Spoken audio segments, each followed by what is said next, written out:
What's happening, my beautiful people? Welcome back to the YouTube. Today, we are ranking every single formation in FC 24. Off rip, if you like these types of videos, drop a like for the YouTube algo, and I'm sure you're gonna stir up the comments. We all have our opinions about formations. Broken, rank 1, foot champs, debatable in the pine. If you're new, welcome. Happy to have you. It is free to subscribe. 3-1-4-2, I'm not feeling it. It's risky with the 3 at the back, and I don't see the flow. I don't experience the flow. Where is the rhythm? On a side note, that's related. 3 at the back and 5 at the back formations were just banned or removed from competitive play this season, officially. 3-4-1-2, it's better. Definitely better. It's close neighbor, the 3-4-2-1. I prefer the version with the triangle. It's a little more narrow in that front end. I just think you have better versatility with the wingers overlapping, but they both have to be in the same category. I don't think there's going to be movement. With that being said, don't go anywhere. End of the video. We sometimes make adjustments. Just saying. 3-4-3, hot garbage. I've never liked this formation. It is not going to change in FC 24. No, sir. 3-5-2, always a fan favorite. A lot more natural. Pass and move, tiki-taka, you have some more versatility. It has enough balance to be a prevalent, relevant, usable, fun, non-situational formation. And when I say non-situational, you can start a game and end a game in a 3-5-2. 4-1-2-1-2. The second variation, bread and butter, as classic as it comes. One of my favorite formations. I don't know if it fits the word broken. We're staying for rank 1 at the moment. The OG, or the older brother, in this case, a less successful relative. The 4-1-2-1-2 with the left mid and right mid, good this year. No denying that. It's not better than the narrow option. 4-1-3-2. I would just go to one of the 4-1-2-1-2s. And for that reason, we're hitting up the debatable line. Some of these formations, they make slight adjustments, but then the spacing or the responsiveness or the tactical approach with your players just doesn't feel as if it has the same synergy. 4-1-4-1, I can only see it as more of a closeout formation, not the most fun to use. 4-2-1-3. A lot of people are enjoying this formation. If you have not given the 4-2-1-3 a chance in your rotation just yet, introduce it, have a conversation, put it on the plate of appetizers, and then come back to this video and let me know your thoughts. 4-2-2-2. This year, it's tough. Good luck breaking down the 4-2-2-2. I've gone up against players that I felt I was more skilled. Sometimes I even had a better team. I knew how to move the ball. I defended well, and I'm struggling to conquer or to defeat this formation. All the matches are close. The track back with the holding mids, the way that the outlets are available for counterattacks or even a counter press, it's a problematic formation or a fantastic formation, depending what side of this lens, this storytelling that you're on. 4-2-3-1, absolute classic. Got to be rank 1.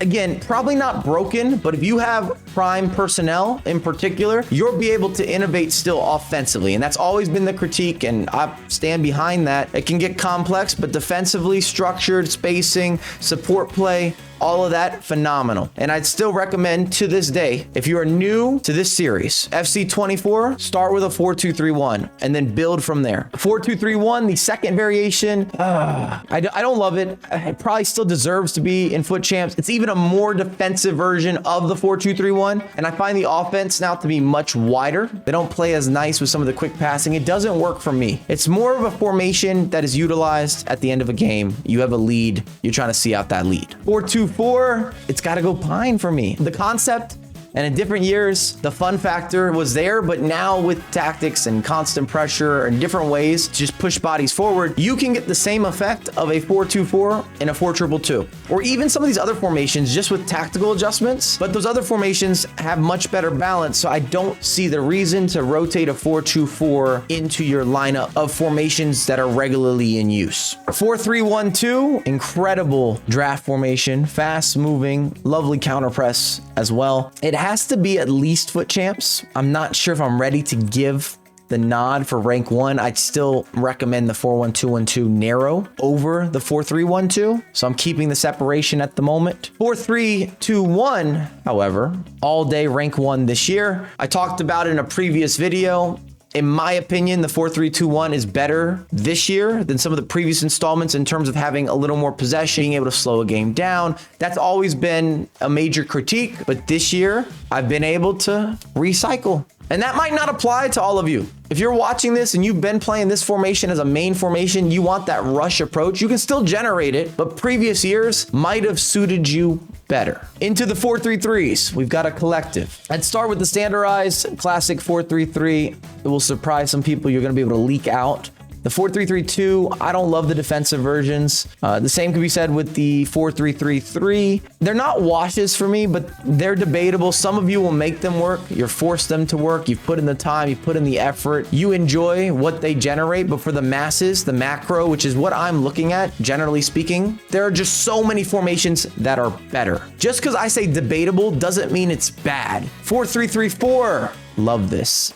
And it's always been a formation that's given me joy. Whether you're starting the game or you're making that chase back, it has a center attacking mid. There's a lot of options for alignment. It would be my 4-3-3 of choice. And for that reason, I'm going to slide it into rank 1. The false 9 or the 4-3-3-5 is another formation that I can get behind, that I can co-sign. I'm putting it into foot champs. 4-4-1-1, we'll start with the OG. Because you can make it into a 4-4-2 so easily, it has to be at least foot champs. It's identical to the 4-4-2, except you have a cam or a center forward. And what you do is you tell that center forward to stay forward on the tactics, and now it creates a 2-striker setup. It looks like a 4-4-2. I'm not sure anyone would say it's better than a 4-4-2, but it resembles it so closely. How can I not have it at least in foot champs? I would just tell you, play a 4-4-2. Did I mention playing a 4-4-2? 4-4-1-1-2. It's a lot of numbers in quick succession. A little more spaced out, a little less interesting, more defensive. Still has similarities, but I'm putting it debatable. 4-4-2 kind of built the hype straight to broken. This year, as it stands, right this instant, between the 4-2-2 and the 4-4-2, in my opinion, are the best formations early doors. If you're trying to get used to the game, new mechanics, you can whip in crosses, you have the chase back, there's defensive support, you have the width, yet you can still play narrow. There's just so much balance. And I use that word a lot, but it's crucial for success, even more so when you're learning a game, you're trying to master a game, you're working through the kinks. But I still expect both of these formations to be a lock. And with that being said, I need to move another classic in.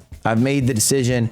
The 4-2-3-1, it's too consistent, too reliable. It's the mechanic, the utility formation of all formations. I don't know if the word broken is the correct term for that formation, but it comes with the highest recommendation that I can provide. 4-4-2, second variation, I definitely prefer the original. This is way more defensive. And if you're gonna play this type of setup, I would just go into the 4-2-2. Maybe even a nice switch if you're winning a game. You wanna go a little more defensive, but you don't wanna change things too drastically if you've been playing. Still foot champ certified. I don't get the same offense that I look for, that I wanna resonate with. I wanna recreate in the classic 4-4-2. And part of what makes me resonate with the classic is being able to create and innovate, and I lose that in the defensive version. You can let me know. 4-5-1, it looks good on paper, but I hate it. The same for the second variation.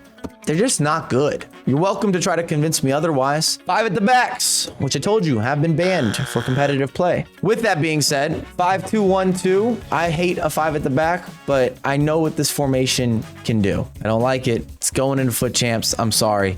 The 5-2-2-1, I don't like as much. So we're going into the debatable. 5-2-3, not natural. 5-3-2, not natural. Even though I did go up against somebody the other day in a 5-3-2 and he frustrated me. But we did get the result. It was just a frustrating game in terms of where his players were positioned. And we're not playing any of these 5-4-1s. If there's a couple variations, again, avoid, avoid, avoid. I am openly a bit of a 5 at the back hater. I might play some judgment if it's your mainstay formation. We can still be friends, but I will not salute your gameplay. Any movements? The Pine, those guys are staying put. With debatable formations that are there, I still feel are debatable, which is the point of that section. I want to give the 3-5-2 the nod. It's been a formation that I've enjoyed using every single year. This has been no different. You will have to be clever with the defending and the positioning, but you can crowd somebody out so well. So I'm going to give the 3-5-2 a rank 1. We're leaving the broken formations as basically the best starter or best formations to build around. Those are the tiers. Again, feel free to run up the comments. I know that people are heavily opinionated when it comes to formations, and there's always exceptions. I try to generalize for the macro, for the masses. I want to help all of you. And as always, I have a lot more content coming out ASAP.